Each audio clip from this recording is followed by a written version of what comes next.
Hello my friends, this is Jeannie. Welcome back. If you're new to my channel, welcome. I want to share with you my October daily for days 11 through 15. Unfortunately, this is not going to be a process video, but I will walk you through and share some details about what I did. This week has just been an incredibly busy week. As some of you may know, and most of you who've been with me for a long time know, I am a Girl Scout troop leader. And with Halloween coming up, my troop has committed to host quite a few events. One being a pumpkin patch program coming up this Saturday. And we have had to make goodie bags for over 250 kids.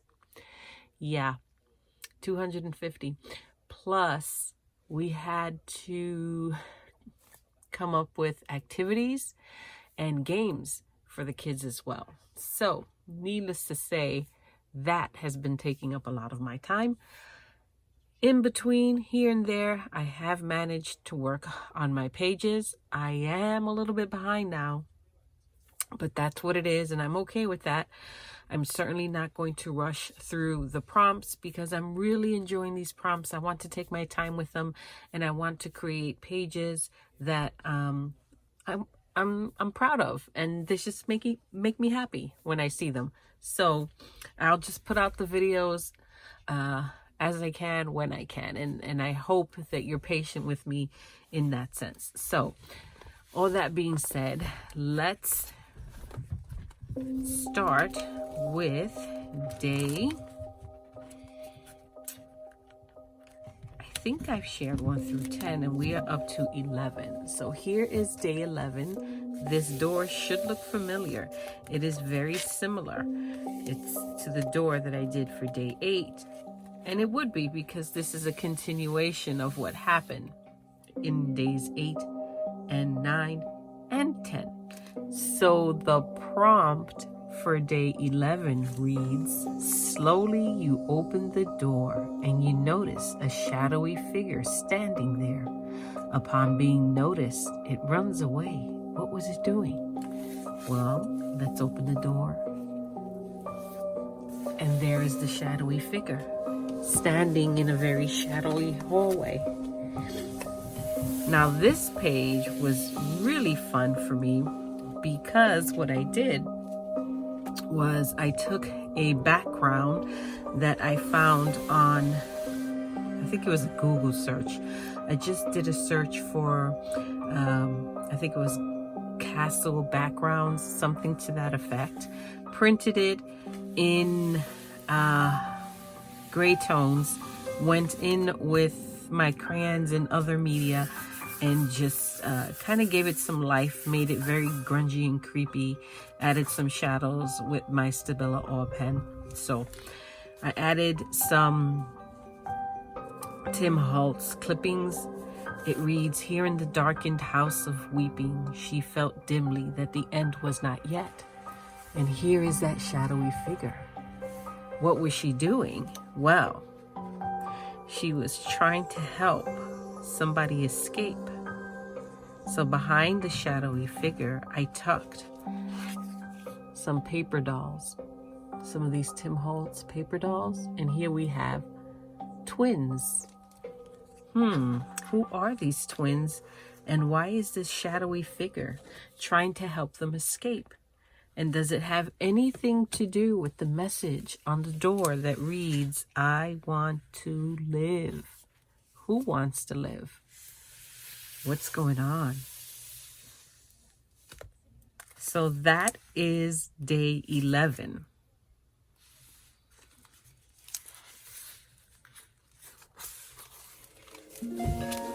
Here is day 12. Day 12 reads, you chase the figure downstairs into the kitchen.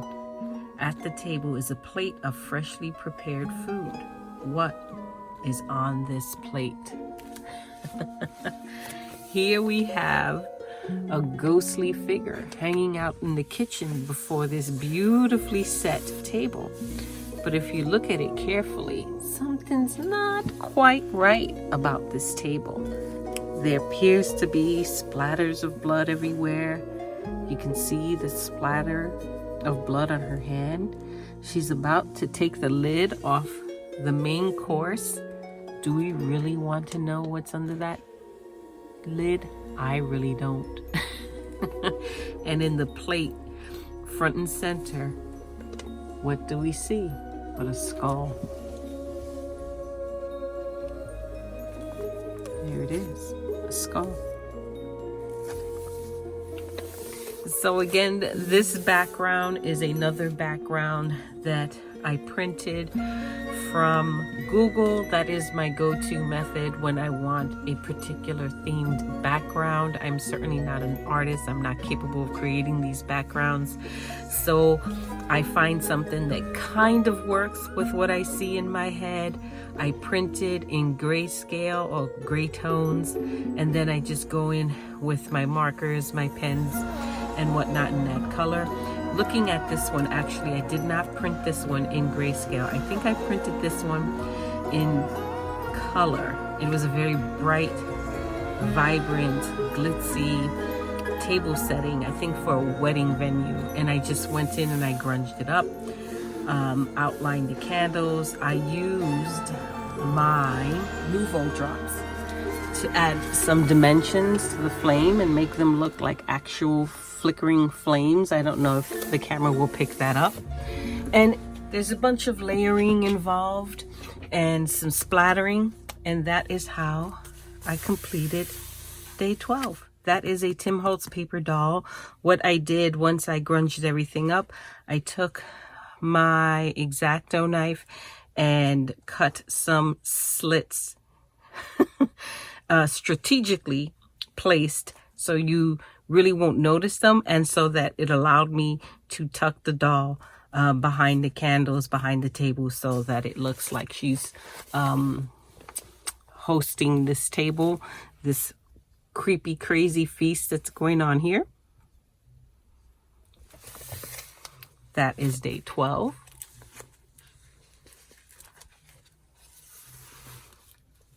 Here is day 13, and I have to admit, this is probably my favorite day. Day 13 reads, tucked under the plate is a mysterious invitation to a strange Halloween party. What does it look like? Indeed, a very strange Halloween party. There are no children at this Halloween party, just adults. And the backdrop for this party is a very creepy skull.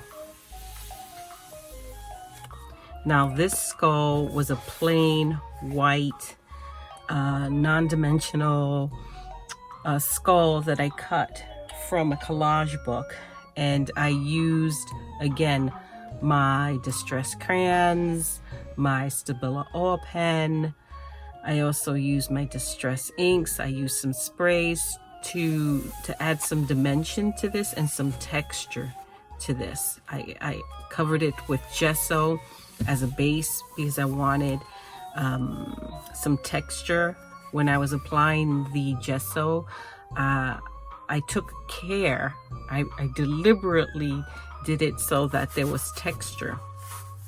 And I did that by just the way I flicked my paintbrush. At one point I took a small piece of a sponge and I was just dabbing to create texture, and I wish you could feel it. It feels like a piece of leather. It feels amazing.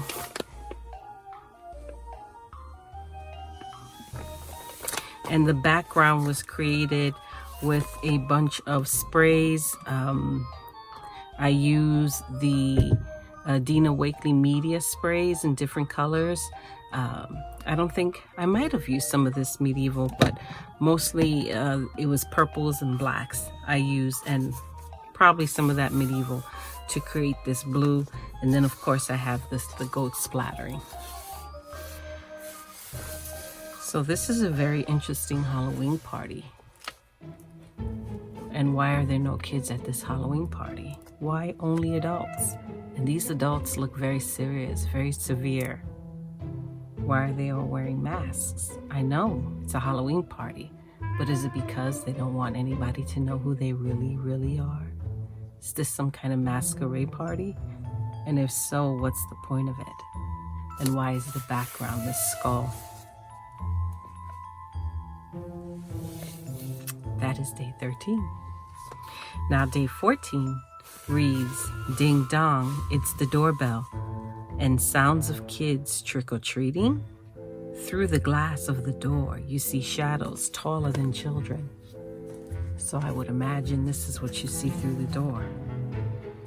Shadowy figures, of course, a black cat. And this is a double page, but it's not 2 pages next to each other. It's basically a little bit of a flip. Here's the one side, and here's the second side. This one has some little wings, a little bit of a tail. We have a snake. Looks a little bit like a devil. Definitely some shady characters hanging out that door. And this started out as a page in a book. I think it's called Black Cat Bone. Here is the book. It had a dust jacket on it, but now it's gone because I cut it apart, and I also removed a page from the book. I got this actually this past weekend at a book sale at my local library, and one of the illustrations, I'll show you what the original looks like. It kind of started off looking something like this. Here, this is the same image, smaller scale. This one was on the dust jacket. Originally thought I would use this one, but then when I started flipping through the book, I saw a bigger one, which just worked better with the scale of my book. I wasn't too thrilled about the size of this one, but I was going to make it work. But then I saw this one, and I knew it was perfect for my book. And again, through the use of gesso, sprays, matte medium, it just feels amazing. The texture is amazing. So the page was really perfect. All I did was use gesso to kind of grunge up the background. This particular page in the book had a very bright white background. So it would have started as something very white, like that. Very bright white. So I had to get this bright white to this color. And it took a little bit of effort, a lot of time, and a lot of patience, but I got it there. And I think it turned out great. So that is day 14. And day 15 is not even a whole page. It's part of a page. So this particular page in my book is a pocket. And it, again, is that beautiful paper from Gideon's Bakehouse. I want to keep this gargoyle, and I want to keep the pocket. So what I will do is make a tag for the page. As it turns out, days 15 and 16 really go hand in hand. So it worked out well. I certainly didn't plan it that way. So day 15 is not only following the prompt for day 15, but setting up for the tag that I'm going to make for day 16. So day 15 reads, fearful, you open the door. No one is there. Looking around, you notice a trail of candy leading to the backyard. So for this page, what I did was I took some Tim Holtz ephemera, a bunch of flowers, and I inked them with Distress Oxide ink in the color Villainous Poison. And then I splattered them with black and gold paint. Then I layered them on this page. Now the candies I made using a Sizzix die. Here is the Sizzix die I used. This is a very old die, And I think I was a little too aggressive with it because look what it did. Shouldn't I do that? I think it's because it's super thin, and when I put it through my die cutting machine, maybe there was too much pressure and it just caused it to warp. I think it's kind of funny, but at the same time, it's kind of sad because I don't know, is this ruined? And what do I do to fix it? I've had this in my stash forever. I mean, forever and ever. And this was the first time I used it. And look what I did to it. Oops. But it's a cute die. It's called Candy. It's a Sizzlitz die. It's a decorative strip. And yeah, it's been through something.